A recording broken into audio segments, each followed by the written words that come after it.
Assalamualaikum warahmatullahi wabarakatuh. Selamat datang di channel Bieng Hai. Suka dengan camilan satu ini? Bisa bikin sendiri di rumah kok. Dijamin tentu lebih higienis. Juga rasanya bisa kita sesuaikan dengan selera. Selain untuk camilan keluarga, bisa juga menjadi ide jualan seperti ini. Tonton sampai habis ya.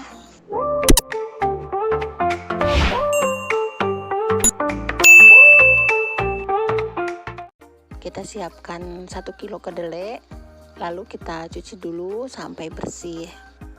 Nah, untuk di video kali ini saya cuman sampai bikin tempenya saja.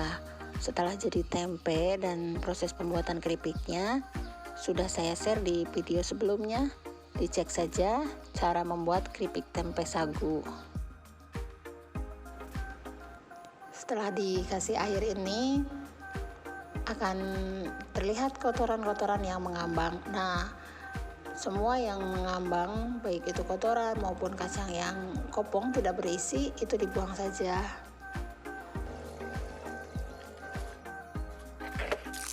Kalau sudah bersih, kita rendam kedelainya dengan air yang banyak karena nanti ini akan mengembang ya, jadi 2 kali lebih besar kedelainya.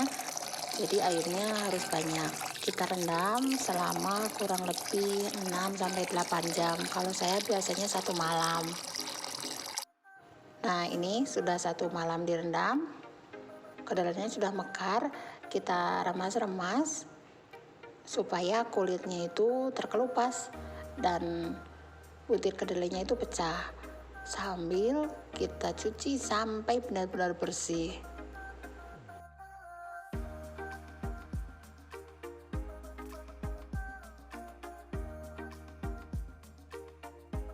Selanjutnya kita masukkan ke dalam panci presto. Sebenarnya untuk merebus boleh kok pakai panci biasa. Nah, kalau saya biar cepet pakai presto aja. Kita rebus 5-7 menit saja setelah pancinya berdesis ya. Kalau pakai panci biasa merebusnya itu membutuhkan waktu yang lama, sekitar 45 menit sampai kacangnya itu benar-benar empuk dan matang. Kita siapkan wadah dan saringan. Nah, kedelainya kita tuangkan dan airnya itu ditampung. Nanti kita pakai lagi untuk merendam kacang.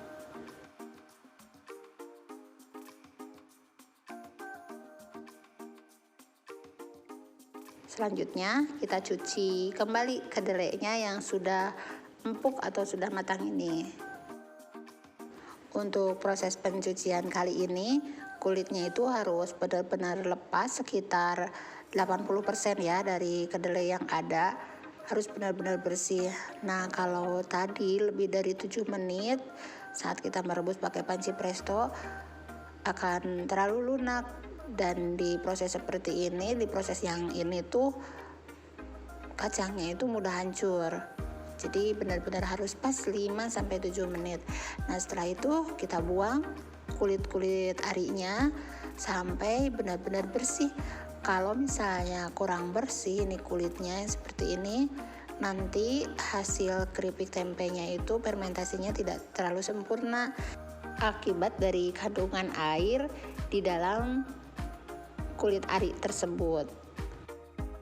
Jadi harus telaten benar-benar membersihkan kulit arinya. Nah, setelah bersih kita rendam lagi di air bekas rebusan yang tadi ini selama 1 malam. Nah, ini hasilnya setelah direndam selama 1 malam. Selanjutnya proses pencucian yang terakhir. Membuat keripik tempe sagu maupun membuat tempe itu ya sama saja seperti ini prosesnya, sedikit ribet, tapi kalau kita kerjakan dengan senang hati, dengan berbahagia, tentu tidak akan terbebani, tidak akan berat. Semua proses dilalui dengan hati yang senang. Peluang usaha keripik tempe sagu ini prospeknya cukup bagus dan profitnya juga lumayan. Kalau namanya bisnis makanan itu hampir 2 kali lipat ya. Jadi bisa dicoba, silakan. Nah, ini kedelainya sudah bersih.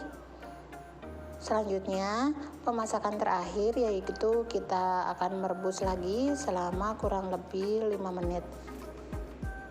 Mohon maaf ya kalau videonya kurang bagus kualitasnya, ini saya masaknya itu malam-malam. Proses pemasakan terakhir ini sebenarnya bisa direbus, bisa juga dikukus. Kita siapkan tampah dan juga kipas. Setelah 5 menit, kedelainya bisa kita angkat, lalu kita tiriskan sebentar.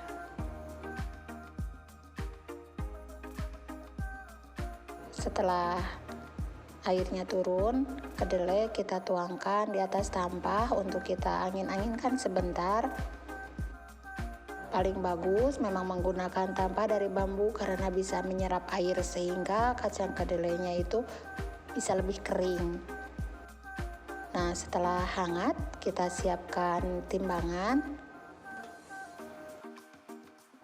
Untuk perbandingan kedelai dengan tepung kanji, biasanya saya timbang dulu kedelainya. Nah, ini diperoleh timbangannya 2 kilo kurang 25 gram ya. Kita tuangkan ragi tempe. Nah, untuk takaran ragi ini biasanya ada petunjuk di setiap kemasan ragi.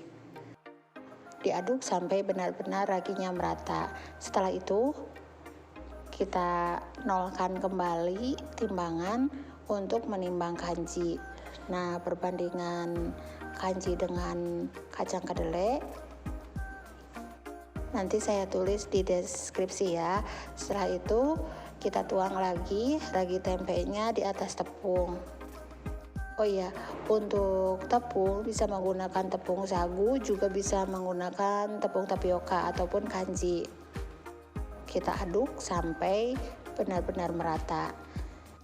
Kita siapkan plastik roll, lalu potong sekitar 60 cm panjangnya. Nah, untuk plastik roll ini yang diameter 5 cm.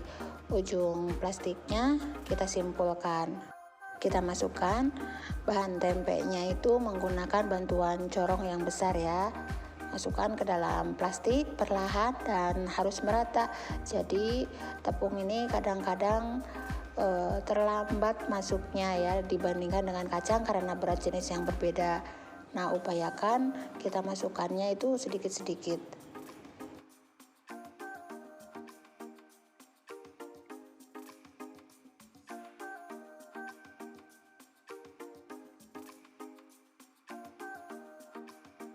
Nah, ini sudah masuk ke plastik semua. Kita padatkan, tarik ujung plastiknya memanjang sehingga nanti kita mudah untuk menggantung dan menali. Setelah itu simpulkan bagian atas plastik ini erat, jangan sampai terlalu longgar.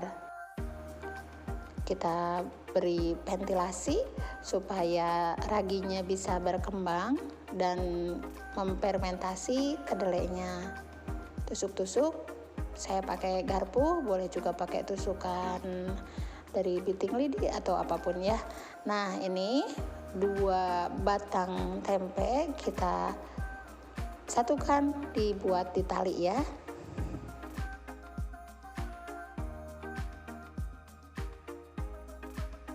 Kita gantung tempenya dan biarkan sekitar 2 hari 2 malam sebelum proses selanjutnya. Pematangan juga tergantung di suhu. Kalau misalnya sedang kemarau bisa lebih cepat. Kalau suhunya sedang musim hujan bisa 3 malam baru matang. Untuk proses penggorengan ada di video saya yang lain. Cara membuat keripik tempe sagu silakan dicek. Nah, pemilihan sagu ataupun tapioka ada plus minusnya. Kalau saya pakainya tapioka atau kanji. Nah, ini sudah matang 1 malam ya. Siap untuk dipotong. Terima kasih, semoga videonya bermanfaat. Jangan lupa subscribe, kasih like, dan tinggalkan komen. Sampai jumpa di video berikutnya. Wassalamualaikum warahmatullahi wabarakatuh.